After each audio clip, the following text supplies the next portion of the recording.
अस्सलाम वालेकुम। मैं इस टाइम खड़ा हाँ पुरानी गला मंडी ਦੇ ਵਿੱਚ ਤੇ ਅੱਜ जनाब दिन हैगा जी पीर ਦਾ ਤੇ ਤਾਰੀਖ ਹੋ ਗਈ ਜੀ 18। ਜੋ ਲਾਸਟ ਟਾਈਮ ਮੈਂ ਵੀਡੀਓ ਬਣਾਈ ਸੀ ਨਾ ਤੇ ਮੈਨੂੰ ਕਈਆਂ ਦੇ ਫੋਨ ਆਏ ਸੀ ਜਨਾਬ ਤੁਸੀਂ ਸਭ ਨੂੰ ਮੰਡੀ ਦਾ ਰਸਤਾ ਦੱਸਦੇ ਪਏ ਹੋ ਤੇ ਸੀ ਜੀ ਦੁਕਾਨਦਾਰੀ ਕਰਨੇ ਸਾਡੀ ਦੁਕਾਨਦਾਰੀ ਖਰਾਬ ਹੁੰਦੀ ਹੈ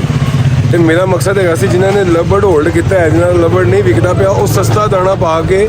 ਤੇ ਫਿਲਹਾਲ ਗੁਜ਼ਾਰਾ ਕਰਨ ਇਨਸ਼ਾਅੱਲਾ ਤਾਲਾ ਸਭ ਮਾਮਲਾ ਠੀਕ ਹੋਣਗੇ। ਮੈਂ ਕੱਲ ਗਿਆ ਸਾਂ LOS ਮਾਰਕੀਟ ਉਹਨਾਂ ਦੁਕਾਨਾਂ ਤੇ ਮੈਂ ਗਿਆ ਵਾਂ ਜਿਨ੍ਹਾਂ ਨੇ ਤੋਤੇ ਵੀ ਰੱਖੇ ਨੇ ਤੋਤੇ ਲੱਭੜ ਵੇਚਦੇ ਪਏ ਨੇ ਤੇ ਨਾਲ ਦਾਣਾ ਵੀ ਰੱਖਿਆ ਹੈ। मेरे को लबड़ मौजूद सन ठीक है लबड़ खरीद नहीं रहे लेकिन लबड़ वाले दाना बेच रहे ने ठीक है तो बर्ड भी बेच रहे ने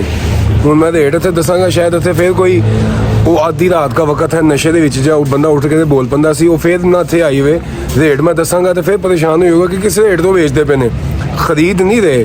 ठीक है तो दाना बेचते पे ने लबड़ वालों पर उन्होंने को लबड़ नहीं खरीद रहे ठीक हो गया जी। अच्छा जी मैं बहुत सारा मुआद इकट्ठा किया है इंशाअल्लाह ताला लबड़ चलना चलता रहेगा। लाहौर दे विच बहुत सारे बंदे ऐसे हैं जिहड़े कराची बर्ड बेचते पे क्योंकि कराची की मार्केट बहुत तेज़ है लबड़ की इस टाइम भी बनस्बत पंजाब दे बनस्बत लाहौर दे। लाहौर दे विच LOS मार्केट वाले या टोलेंटर मार्केट वालियां दे राबते हैं कराची दे विच वो बर्ड कराची भेज सकते हैं क्योंकि उत्थे डिमांड ज़्यादा है बनस्बत पंजाब दे ते यह भी भजवा सकते हैं इंशाअल्लाह ताला यकीनन अखलाकी जुर्रत का मुजाहरा करते हुए ताड़े माड़े बंदियां को बर्ड खरीद के भेजणगे ज़रूर बिल ज़रूर भेजणगे। अज का रेट सुनो उतों के ते अत्थों के LOS के ते अत्थों के रेट का अंदाज़ा तुसी करो कि जनाब इत्थे बाजरा हैगा जी 80 रुपये किलो बाजरा 80 रुपये किलो चीना 136 रुपये किलो गोल कंगनी 400 रुपये किलो लाल चीना 180 रुपये किलो देसी कंगनी 290 रुपये किलो झोना 120 रुपये किलो जवी 180 रुपये किलो कनेरी 630 रुपये किलो खुरतम 180 रुपये किलो तोता दाना 150 रुपये 150 रुपये किलो भंग दा बीज 180 रुपये किलो सूरजमुखी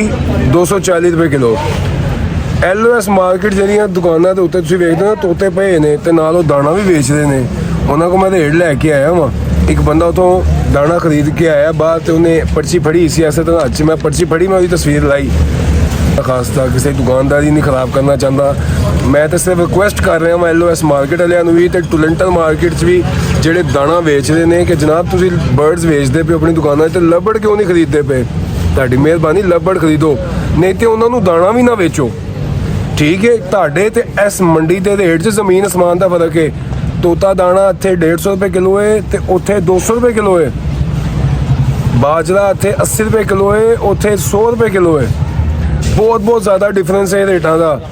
ਠੀਕ ਹੈ। ਤੇ ਮੇਰੀ ਗੁਜ਼ਾਰਿਸ਼ ਹੈ ਕਿ ਆਓ ਸਾਡੇ ਨਾਲ ਮਿਲ ਕੇ ਚਲੋ ਜਿਨ੍ਹਾਂ ਦਾ ਵਿਚਾਰਿਆਂ ਦਾ ਲੱਭੜ ਸੋਸ਼ਲ ਮੀਡੀਆ ਤੇ ਨਹੀਂ ਵਿਕਦਾ ਪਿਆ ਉਹਨਾਂ ਕੋ ਲੱਭੜ ਖਰੀਦੋ। कराची ਤੁਹਾਡੇ ਤਾਲੁਕਾਤ ਨੇ कराची ਭੇਜ ਦਿਓ एक्सपोर्ट कर सकते हो तो एक्सपोर्ट कर दो ठीक है। मेरी रिक्वेस्ट है अगर नहीं तो जिन्होंने लबड़ होल्ड किया है मैं उन्होंने एक्सपेंस घटावांगा इंशाअल्लाह ताला मैं उन्होंने दसांगा कि किस तरीके के नाल एक्सपेंस घटाए जा सकते हैं। तोता दाना 150 रुपये किलो इस टाइम गला मंडी के हैगा मैं इस दुकान तो खरीदिया ठीक है। तुसी जितों मर्जी खरीदो इस मंडियों आके खरीदो 150 रुपये किलो 6000 का 40 किलो का तोड़ा हैगा ਉਹਦੇ 'ਚ ਬਾਜਰਾ ਮਿਕਸ ਕਰੋ 20 ਕਿਲੋ ਬਾਜਰਾ ਮਿਕਸ ਕਰ ਲਓ ਤੇ ਤੁਸੀਂ 20 ਕਿਲੋ ਜੋ ਬਾਜਰਾ ਮਿਕਸ ਕਰ ਲੋਗੇ ਤੇ 1600 ਰੁਪਏ ਦਾ ਬਾਜਰਾ ਹੋਏਗਾ 7600 ਨੂੰ ਤਕਸੀਮ ਕਰ ਦਿਓ ਤੁਸੀਂ 126 ਰੁਪਏ 66 ਪੈਸੇ ਤਕਰੀਬਨ 126 ਰੁਪਏ ਜਾਂ 127 ਰੁਪਏ ਕਿਲੋ ਤੁਹਾਨੂੰ ਦਾਣਾ ਕੋਸਟ ਕਰੇਗਾ ਘਰ ਦੇ ਵਿੱਚ ਠੀਕ ਹੈ। ਤੇ ਜਦੋਂ ਤੱਕ ਲੱਭੜ ਦੀ ਮਾਰਕੀਟ ਸਟੇਬਲ ਨਹੀਂ ਹੁੰਦੀ ਤੁਸੀਂ ਜ਼ਿਆਦਾ ਖਰਚੇ ਨਹੀਂ ਕਰਨੇ ਮੈਂ ਤੇ ਦੱਸਣਾ ਉਹਨਾਂ ਨੂੰ ਠੀਕ ਹੈ। ਤੇ ਜਨਾਬ ਅੱਜ ਦੀ ਵੀਡੀਓ ਹੈਗੀ ਸੀ ਅਸੀਂ ਤੇ ਆਪਣਿਆਂ ਦੀ ਅੱਖਾਂ ਦੇ ਵਿੱਚ ਹੁਣ ਬੜਾ ਧੜਕਨੇ ਪਿਆ ਉਹ ਤੇ ਫਿਰ ਗੈਰ ਨੇ ਤੇ ਲੱਭੜ ਵਾਲਿਓ ਮੁਸ਼ਕਲ ਵਕਤ ਦੇ ਵਿੱਚ ਤੇ ਪਛਾਣ ਹੁੰਦੀ ਹੈ ਇਨਸਾਨਾਂ ਦੀ ਹੁਣ ਪਤਾ ਲੱਗੇਗਾ ਨਾ ਤੇ ਲੱਭੜ ਹੋਬੀ ਦੇ ਨਾਲ ਕਿਹੜੇ ਮੁਖਲਸ ਹੈਗੇ ਨੇ ਜਾਂ LOS ਮਾਰਕੀਟ ਵਾਲਿਆਂ ਦੇ ਜਾਂ ਟਵਿੰਟਲ ਮਾਰਕੀਟ ਵਾਲਿਆਂ ਦੇ ਕਰਾਚੀ 'ਚ ਤਾਂ ਹਫ਼ਤੇ ਕਹਿੰਦੇ ਇੱਥੋਂ ਆਰਡਰ ਬਣਾ ਕੇ ਉੱਥੇ ਭੇਜਦੇ ਨੇ ਤੇ ਤੁਹਾਡਾ ਕੀ ਖਿਆਲ ਹੈ ਜਿਹੜੇ ਆਵਾਜ਼ ਦਿੰਦੇ ਸੀ 20 ਸਾਲ ਤੋਂ 25 ਸਾਲ ਤੋਂ ਬਰੀਡ ਕਰਵਾ ਰਹੇ ਹਨ ਲੱਭੜ, ਉਹਨਾਂ ਤੇ ਤਾਂ ਹਫ਼ਤੇ ਨਹੀਂ ਹੈ ਜਾਂ ਤਾਂ ਮਾੜੇ ਬੰਦਿਆਂ ਕੋ ਬਰਡ ਚੁੱਕ ਕੇ ਭੇਜ ਦੇਣ। ਠੀਕ ਹੈ, ਹੁਣ ਤੇ ਲੋਕ ਇਸ ਵਕਤ ਬੜੀ ਅਜੀਬ ਜਿਹੀ ਪੋਜੀਸ਼ਨ 'ਚ ਬੈਠੇ ਨੇ, ਨਾਲੇ ਰਮਜ਼ਾਨ ਸ਼ਰੀਫ ਚੱਲਦਾ ਪਿਆ ਤੇ ਜਦ ਮੈਂ ਤੇ ਕੋਸ਼ਿਸ਼ਾਂ ਕਰ ਸਕਦਾ ਵਾ ਕਿ ਜਿਨ੍ਹਾਂ ਦਾ ਲੱਭੜ ਨਹੀਂ ਵਿਕਦਾ ਪਿਆ ਉਹਨਾਂ ਨੂੰ ਹੋਲਡ ਕੀਤਾ ਹੈ, ਉਹ ਆਪਣੇ ਐਕਸਪੈਂਸ ਘਟਾਉਣ, ਆਪਣੇ ਖਰਚੇ ਘਟਾਉਣ ਤੇ ਕੋਸ਼ਿਸ਼ ਕਰਨ ਦਾਣਾ ਉਸ ਜਗ੍ਹਾ ਤੋਂ ਲੈਣ ਜਿੱਥੋਂ ਸਸਤਾ ਮਿਲੇ। ਬਹੁਤੇ ਚੋਚਲੇ ਚੁੱਕਣ ਦੀ ਲੋੜ ਨਹੀਂ ਹੈਗੀ, ਬਹੁਤੇ ਸੌਫਟ ਫੂਡ ਪਾਉਣ ਦੀ ਲੋੜ ਨਹੀਂ ਹੈਗੀ। ਫਿਲਹਾਲ ਮੈਂ ਗੰਦਮ ਉਬਾਲ ਕੇ ਵੀ ਪਾ ਰਿਹਾ ਵਾਂ ਤੇ ਲੂਸਨ ਦੇ ਰਿਹਾ ਵਾਂ ਤੇ ਅਲਹਮਦੁਲਿਲਾ ਮੇਰੇ ਕੋਲ ਬਿਹਤਰੀਨ ਰਿਜ਼ਲਟ ਹੈਗਾ।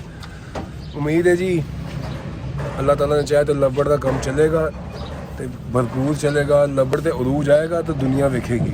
ਆਪਣੀਆਂ ਦੁਆਵਾਂ 'ਚ ਯਾਦ ਰੱਖਣਾ। ਅਸਲਾਮੁ ਅਲੈਕੁਮ ਵਰਹਿਮਤੁल्लाह।